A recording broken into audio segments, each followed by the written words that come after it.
Hi, yeah, it's Xavier and welcome to my bonsai retreat. And yeah, I know, not everyone loves privet. In fact, I know someone, Jason Hanrahan of the Bonsai Garden fame, hates privet. But I'm sure we're going to see him doing them at some point in the future, aren't we, Jason? But alas, I do have a couple of privet, and you know what? I absolutely adore them. I think they are fantastic, especially if you love doing carving and you like something with big, thick trunks that are relatively easy to get hold of, certainly in the UK.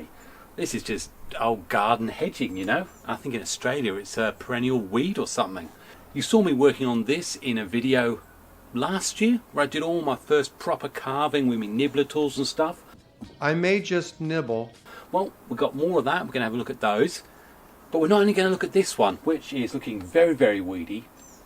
We're also going to get an update and a little bit of work done on this smaller privet, both of which are really developing well, neither of which I've touched or pruned at all.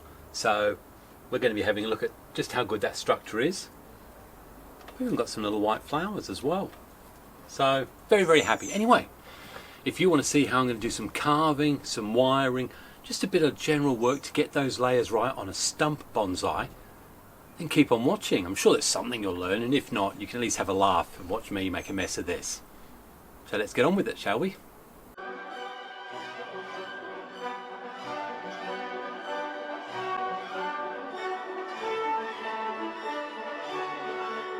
Now, I've definitely got to say it, I am a full convert to these sort of stump hedging material, and in particular privet, and I'm really going to enjoy working on this, and I bet you're going to enjoy it too.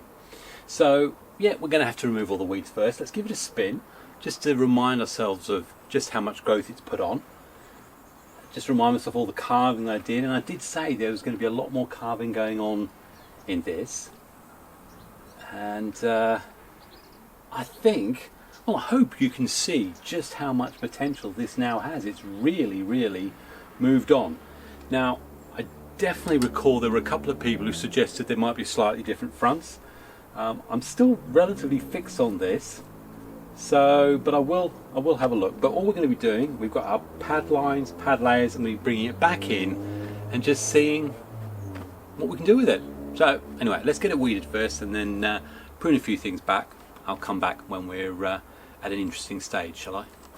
So I've got all the weeds out now, and all I'm now going to do is get rid of all these suckers, because we definitely don't want these getting in the way. And yes, I can most definitely, probably, do cuttings, put these straight into the dirt, and I'd imagine they would root very, very easily. So I'm just going to go around. The other thing I'm going to do is clean up in all these gaps where there may be cobwebs and everything like that, and just check and see what the hardwood's like, whether it's got any softer. I may actually get some marking pen and just mark potential future sites where I can take this down a little bit further. But yeah, initially just going to clean out some stuff that may or may not be any good. We've got some big stuff that's been growing, and you know, if this is going to be the front, then I'm not going to want this coming towards me, so that'll probably remove. Like this, that probably needs to be wide a little bit further around. Same with this, so let's get rid of that.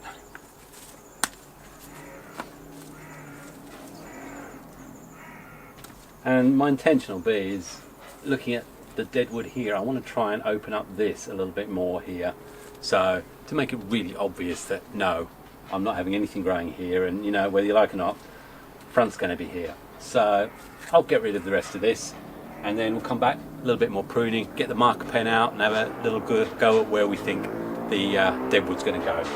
Cleaned it all out, had to think about the way I want the Deadwood to go, and I'm actually thinking this is all live on this side. I'm probably going to continue it from up here, bring it down here, take that little lump there, and then bring it into that crevice down here and dig in there. And the reason why I want to do that is because there's quite a tight crevice in there, and no matter what I can do about it, I can't get in there and dig it out properly. I'd rather it was open right out so I can treat it, seal it, and hopefully stop the rot at a point there. Otherwise the risk is we continue to get rot there. I'm aware of this is live up here and here, so I've got the live vein on this side. It'd be nice if I could actually meet up here, but we've got live vein there, which is also potentially feeding that. So I may look at exploring and taking that down a little further and having it all opened up in the centre here. And again, I think I said last time, it's a slow process. Each year I'm going to dig a little bit deeper.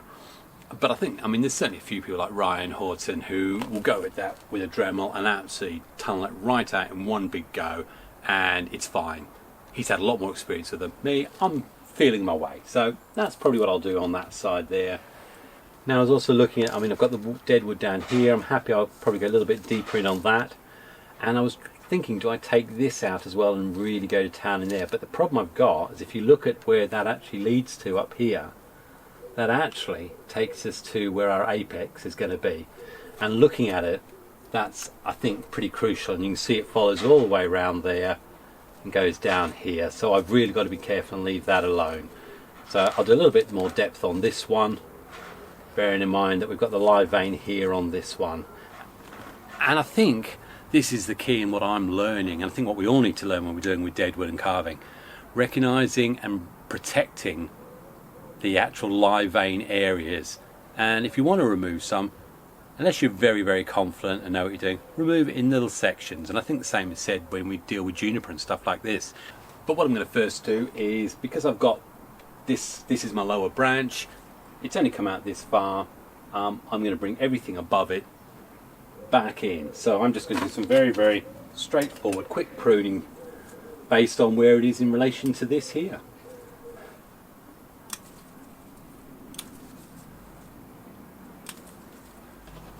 I don't know why on earth I'm using these. These are they concave rounded? Probably got the wrong ones, to be honest. Terrible for tools. So looking at the fan, just bring it back, rough pruning before I go to town with it a bit heavier in a minute. It also means I can start getting a better feel of where I need to do some wiring and not have too many of these big branches in the way. And as I say again, these are going to be absolutely ideal for cuttings.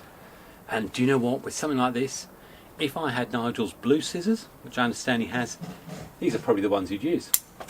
So anyway, I'm going to keep on just shortening off all these.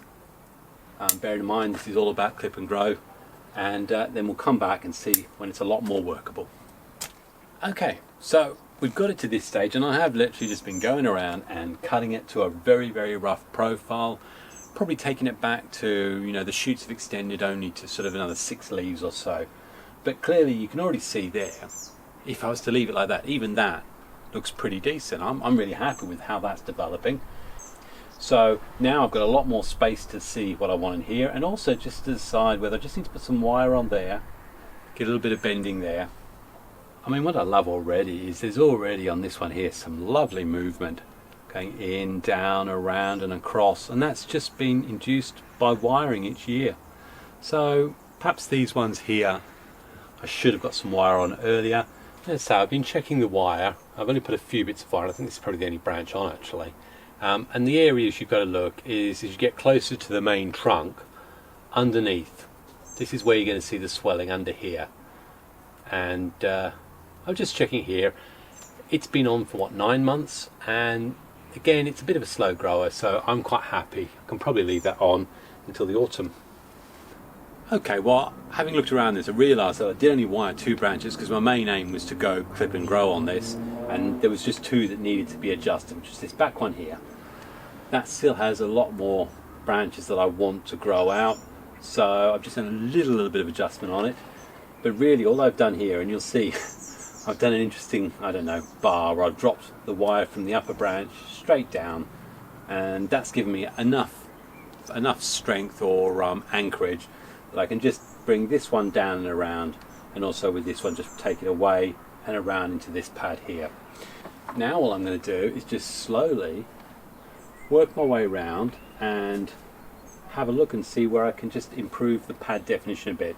Quite happy with the thickness of the pad there, so I've just got to make sure that I reduce anywhere where there's 3 junctions or where there's stuff that's growing straight up. I'm just going to be removing. And again, as I often say to you, this is all about personal preference. I want the growth going out horizontal, and nearly stabbed myself with the scissors then. Is he that dangerous? Rather than straight up. But you know, a little bit of up doesn't hurt too much because it gives you thickness in your pad development and formation. And as you know, with a lot of my Chinese elms, they're still at basically wafer thin definitions. I do need to get some upwards on those. So I'm just going to keep going around things here where we've got some upward stuff. Just take the upward stuff off, take it back a lot further, and really basically just pretty up and redefine the pads. Here's an example. We've got this one coming up. I really do need that send the growth this way rather than any further up, so I can see between that pad. Anything obviously growing down I'll remove as well. Look, you've seen loads and loads of pruning videos. This is more a sort of mixy blob of two different trees. So I'm going to continue to work my way around. Same pruning principles that we all know and follow. The good thing about Privet is they bud really readily from wood, so you can be quite hard with them as well if they're healthy. Well, there it is. It's pruned right back, and I'm going to wait and see how that responds. Now, I definitely think with species like this, if you have a look along the wood, you can see that there are lots of nubs where potential buds could come from. A couple of places I've cut back to those and just see if those buds shoot out. I've no doubt they will. So I've got my marker pen. Now, looking at the line here, what I really want to do is open it all the way up. Probably center that knot and bring it down. Looking at that, I want to bring that down a little bit more into there. So I want to get rid of all that. Maybe I'll take a bit more of that knot as well. There's quite a lot of live vein all the way around here, so I'm not sure whether I'll need this, but for now I'm just going to continue to dig that in. I want to go a little bit deeper in there.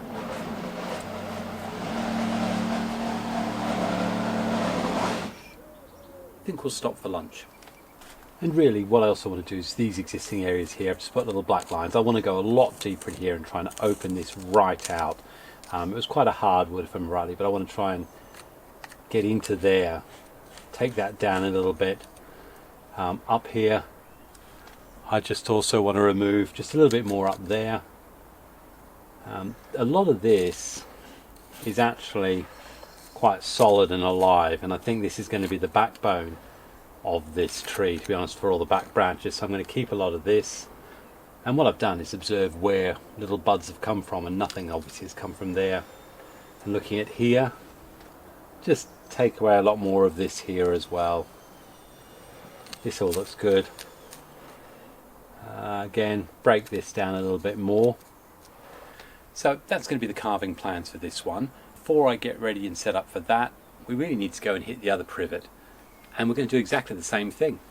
So I'm not going to take you through the process with this, but what I'll do, prune back, do all that, remove the suckers, remove the roots, mark out the deadwood areas, and then come back to you and show you what we're at and tell you what I'm going to do with the deadwood there.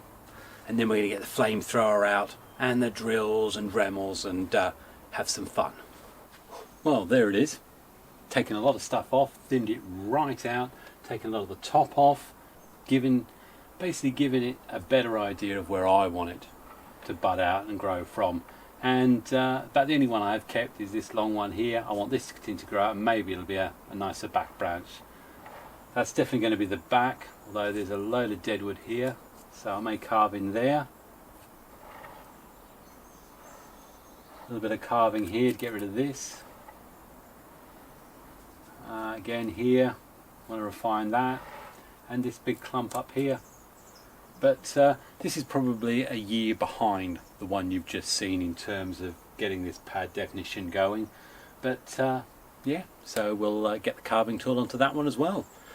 In fact, now's a good time to have a bit of a lunch, a bit of coffee, go and watch a Korean drama, and then we'll come back later this afternoon and do a little bit of carving. See you in a mo. Okay, well, it's the next day and it's 6 or 7 degrees cooler, so great day for doing some carving. In fact, storm clouds are back, so summer must be over. What am I going to need? Safety glasses, which means yes, I need to take the old seeing glasses off so I get a bit blurry, so better be careful there, but must wear those. Gloves, got my big Makita. Biggest thing I say about this is be two hands if you can. They do kick back. Constantly check the tightness of the chuck and the bit. But otherwise, go at things slowly. I've got my smaller one as well if I want to get in closer. And covered the base there, because in the end trying to get all those wooden bits out can be an absolute pain. Now, needless to say, they're a noisy old bleeder. I'm not going to put noise on the background. I will put the volume down, and we will probably speed up most of this work. You've seen carving done before, very individual. What you are trying to do is to run down and create realistic grain lines, or if you imagine the water coming down the inside of a tree, how it would slowly rot away from the inside out. So that's really what I'm going to try and do. So let's get onto it. Already I can't see anything. Hey, cool dude. And what I do remember, this happened last time, is my pockets fill up with sawdust. Platform came right out of that head of yours. So here we go.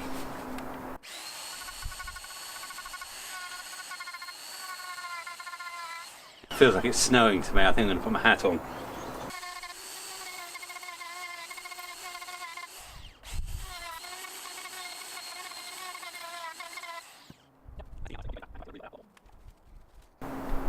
Yeah, that's digging out nicely. I'll keep going at that and come back to you when I've really got that out a lot more.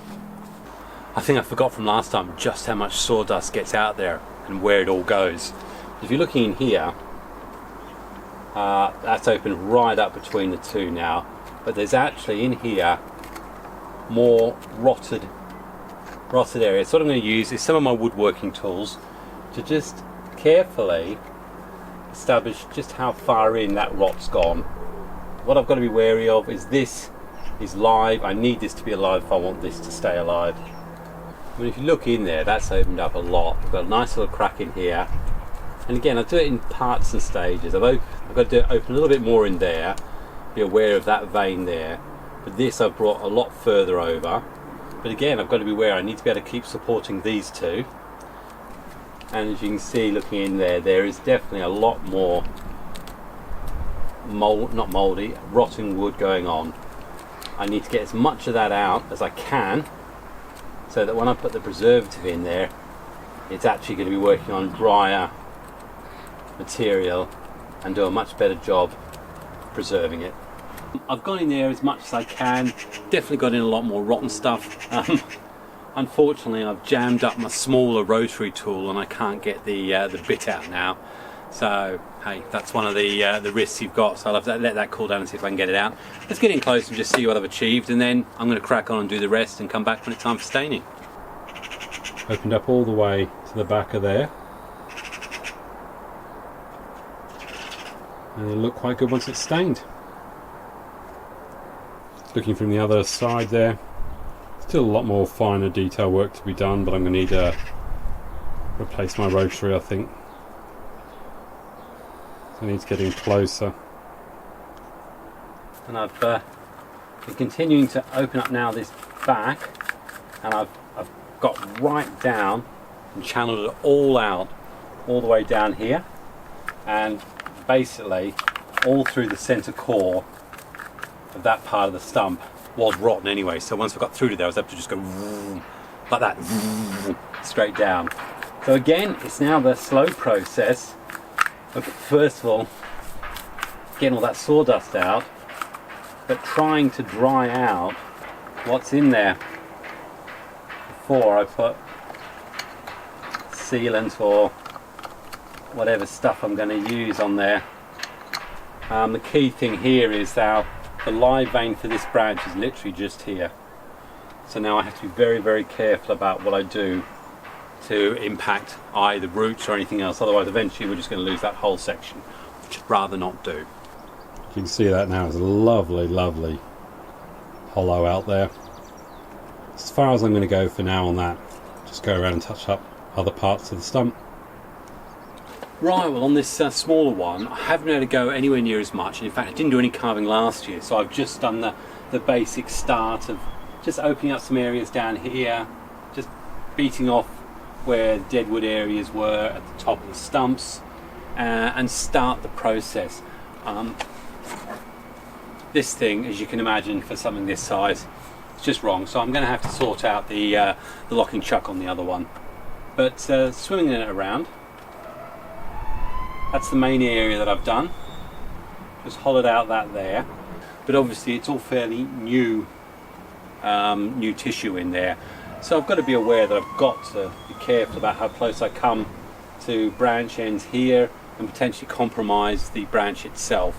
But there's quite a lot of live vein around here, so, but I've just started the process and we'll stain that up in a minute. I think it started its journey.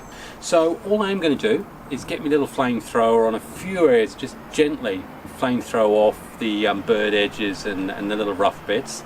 Got to be careful not to actually kill the rest of the greenery. Leave it out in the sun for a couple of hours, then probably later on this afternoon we'll get some stain on it. Sounds like a good idea to me. Let's get the flamethrower, shall we?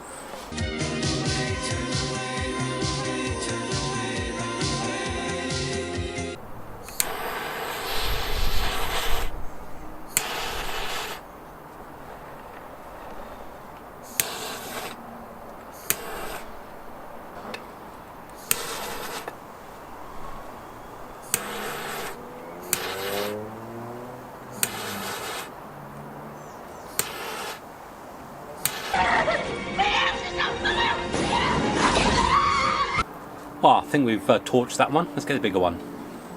Part of the thing I'm going to try and do here carefully is also just dry out some of the rot that's in there.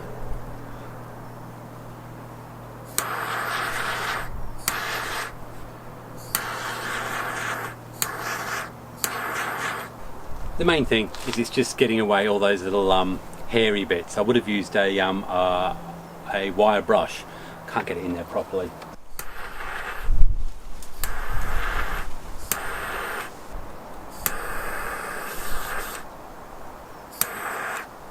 Of course, what we don't want to do is, while I'm getting down there, is creating a fire down there. So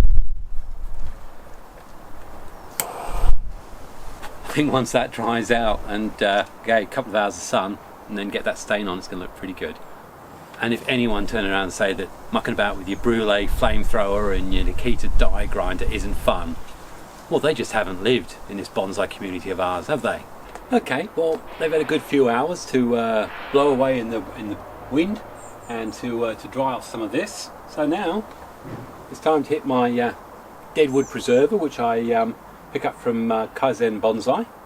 You'll know I used it last year, and certainly the wood that I did treat with it has remained. In fact, I'm sure in a later episode we're going to see my Cobra Japanese maple, which I did the whole big central core out, and that's looking very solid.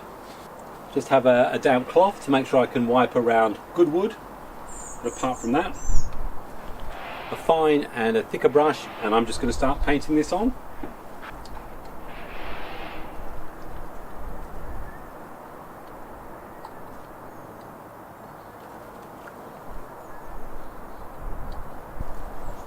Truthfully, you really don't need to see much more of this. I'll bring you back when it's done and we can have a look at it.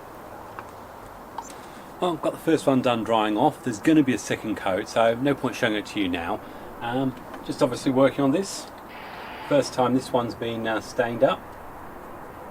Well, it's not really stained up. First time it's had treatment on it, so really need to make sure that as this was good wood, so to speak, it wasn't rotting, then I need to get this treatment on it as soon as possible so that hopefully it doesn't rot. Whoops. I mean, the stuff that they use here, it's a secret recipe, but it smells very much of linseed wood. So, I mean, I can't imagine it's actually going to do any sort of harm or damage to any of the living tissue anyway. And certainly, with all the work I've done on the others, I haven't seen any adverse results as a result of doing this. We'll get second coats done on these in another half hour, and then I think we'll finish off for the day. Well, there we go. It's 2 coats and another hour later, and I definitely feel like this has moved on one more step, mainly with getting more of the deadwood out. You know, a lot of foliage has come off, and really all through the rest of the year I'm just going to let this grow out unchecked and continue to put on strength. What I do want to do is to make sure that all these live seams, and there's quite a lot of them, just continue to grow strong and don't weaken off as a result of the work I've done on them. There's lots of different potential fronts, mainly because of all this interesting deadwood that's here. Yeah, I mean I love this down here. And you know, who thinks that could be the front? Might need to do a little bit of alternates on the wiring, but we could remove this top bit here. So we've got just a small canopy. Now that way, so go on, put down in the comments if you reckon that could be the front. Otherwise, we're definitely okay, that won't be it. Probably not there. Too many back branches, so it's not going to be here. So yeah, so it's either my initial front is chosen there, which I do like, I do actually like that, or because we like that. This next one, again, like the first one, well on its way. It's got a very established profile. I really do like that. And now it's about getting that hardwood centre cores properly treated, preserved, so that each year I can do just a little bit more digging. Love all this. Don't know. Could that potentially be a front? What do you think? Let me know in the comments. I mean, that's a nice feature, and we've got no back branches here, so it could be. Just love the interest you can do with these. But I think in the end, the big challenge with this one and the one you've just seen is now, I'm really quite happy with the deadwood side of it. We want this to put on loads and loads of foliage and really start ramifying, to become healthier and stronger and more impressive, especially up here. Definitely need to build a lot more up here. So really, that's all I've got to show you today. I've had great fun having my foray back into my privet, and every year I deal with these, I really do start falling more and more in love with them. So I'm going to say one thing now, Jason, keep at it. These are just fantastic fun, and they give you so many different options, and if you love carving and power tools, this is the way to go. And that's what I'll say to everyone. Anyway, if you've liked what you've seen today, obviously I ask for a big thumbs up. Anyone else who you think might enjoy either seeing the carving or just how to deal with a native stump like this, so share it to them if you think they might appreciate. Otherwise, if you like this stuff, please, I ask you to subscribe. And if you haven't taken notice of my episode 3 Bonsai for Breakfast, I go on and on about the importance of bell notifications, and I can't stress it more than I will now. If you hit those all on the bell notifications, you will be notified as soon as something from me is released. Now, for many of you, that's probably not a good thing. Nobody's watching. But if it is for you, then I ask you, can you try and watch it as soon as you can? Because that tells YouTube that we need to push this further. Anyway, I really do enjoy working on the channel. I love all the trees I've got. I feel spoiled, but I feel spoiled more so because of you guys, because you make it worthwhile. Anyway, yawn yawn, happy bonsai. Cheers.